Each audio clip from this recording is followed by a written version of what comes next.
Live from Fargo and serving you on TV, online, and on the go. This is Valley News Live at 5:30. There's a growing concern around Bemidji that a missing person case could be much more serious than simply a runaway teen. Good evening and thank you for joining us. Take a look at this picture. 17-year-old Jourdain has been missing since Monday. He's described as 6 feet 4 inches tall, 165 pounds, and was last seen wearing a gray Nike sweater with blue arms, blue jeans, and black and white Nike shoes. Valley News Team's Neil Carlson was there as family and friends continued the search today. A couple dozen family and friends continued the search for Jeremy Jourdain today. Yesterday, they were joined by a couple of dozen law enforcement officers who also used a helicopter and bloodhounds. What was it like him to take off and not tell anybody? No, it's not. He's very much a homebody usually, you know. He's likes to come up here once in a while and visit with his sisters. And Police say Jeremy Jourdain was at a Halloween party here in the south end of Bemidji at a nearby apartment complex. When at midnight, he got up and said he didn't want to be there anymore and took off. The last time he was seen was here on the 500 block of Wood Avenue. It's thought he may have started the 14-mile walk over to Cass Lake, where he lives with relatives. that's what we're hoping. We're hoping, you know, we can find some sign of him because as of right now, we have nothing. Okay.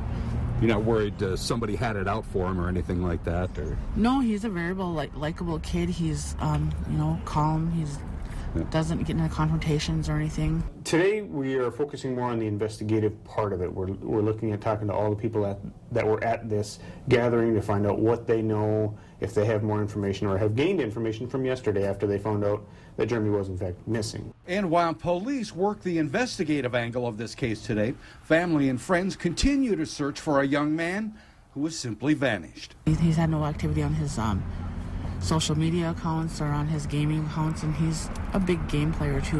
You know, maybe he was walking on his way home and it got cold, and you know, maybe he's out, you know, by one of those farms out this way or something. And since deer hunting season gets underway Saturday, authorities are also asking hunters to stay vigilant and check vacant outbuildings they may come across, as a family is left with a nightmare that started on Halloween. From Bemidji, Neil Carlson, Valley News Live. If you have any information about Jeremy Jourdain's whereabouts, we have some phone numbers you can call. Either Bemidji Police at 218-333-9111, or you can contact his family at this number, 218-760-7818. Law enforcement spoke out today after yesterday's lockdown at the North Dakota State Capitol. They arrested 18 people for Dakota Access Pipeline demonstrations at the Capitol building and also at the governor's home. Lieutenant Tom Iverson with the North Dakota Highway Patrol says demonstrators inside the Capitol building had no permit to be there. It was obvious they were there to be arrested. Officers arrested people for criminal trespass and disorderly conduct. Iverson says this is after they were asked to leave multiple times. He says there were clergy members in the full group, but doesn't know if clergy members were also arrested.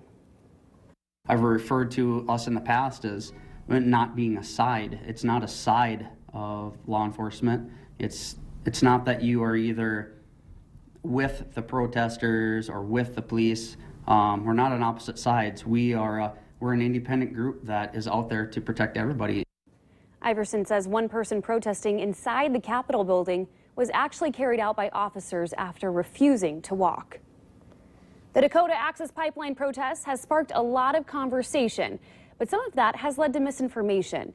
A lot of the facts have been skewed over the past several months, and there are many rumors floating around about what law enforcement, the pipeline builders, and protesters are and are not doing.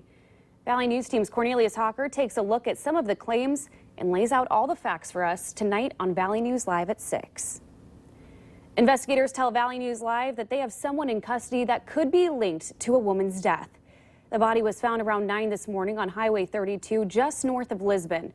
Captain Brian Newman of the Highway Patrol says there was obvious severe blunt force trauma. It appears the woman was a pedestrian and was struck by a vehicle overnight, which then took off. Here's a picture of the scene. Newman says that they were able to identify and find the vehicle, which led them to a suspect. Names are expected to be released later tonight, so stick with Valley News Live and valleynewslive.com for updates. Well, it is a fantastic Friday out there today, and we're hoping that the nice weather extends into the weekend. But first things first, let's send it out to Robert. Robert, how's it looking outside tonight?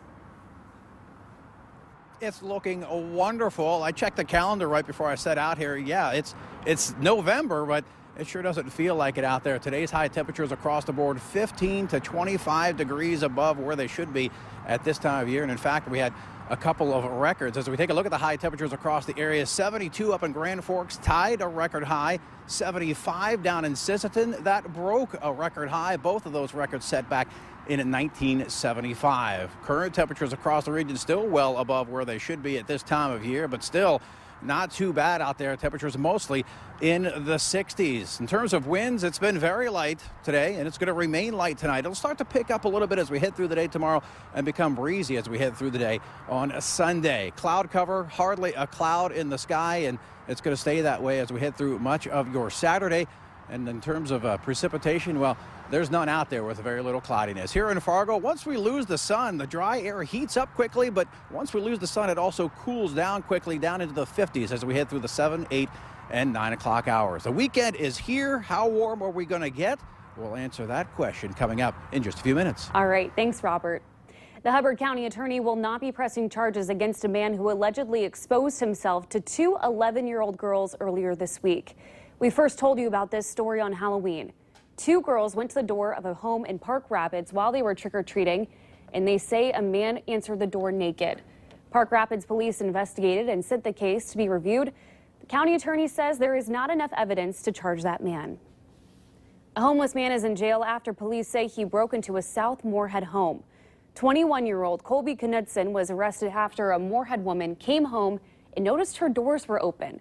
That's when a neighbor said someone had just run out the back door, and a canine team tracked Knudsen, who was then hiding in a screened-in porch. He's in the Clay County Jail on charges of burglary, theft, and also fleeing. It's time to take a look at this week's Valley's Most Wanted. Fargo police say Bryant Cooper is wanted for a felony probation violation after breaking into a car. We have his picture up on your screen right now, so call your local law enforcement if you have any information on Cooper.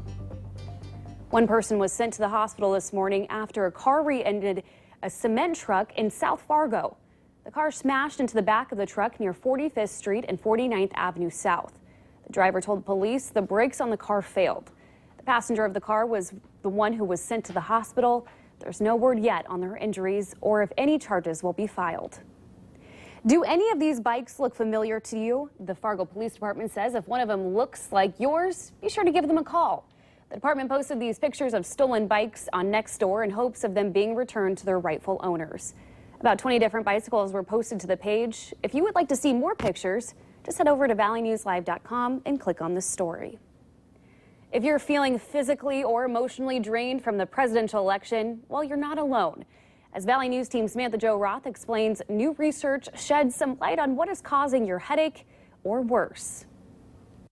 If you're asking me, am I stressed out about this election? Absolutely. Voter Darcy Chemnitz is internalizing the current state of presidential politics. In the more than 30 years that I have been voting, I have never felt this degree of negativity or this really kind of feeling of just being out of place. And watching this gets everybody down. And Chemnitz isn't alone. According to the American Psychological Association, more than half of Americans are feeling significantly stressed by the presidential election. This year, election stress was at the same level as we've seen, say, the economy-related stress in the past. Dr. Vail Wright with the American Psychological Association says men and women, Democrats and Republicans feel the pressure nearly equally. I think it speaks to the pervasive nature that this election is really amping everybody up and that it really is affecting everybody. The study also shows some evidence that social media and the 24-hour news cycle is making election stress even worse. We found that 38% of adults said that the political and cultural discussions on social media are causing them stress. There are some ways to reduce the anxiety. Experts say you can start with a digital detox. Watch enough to stay informed,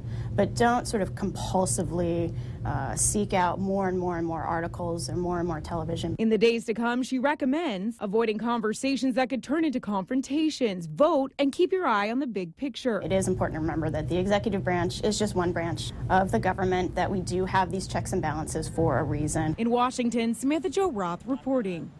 For a complete list of early voting locations in the Fargo-Moorhead area, Just head over to valleynewslive.com and click on the Hot button.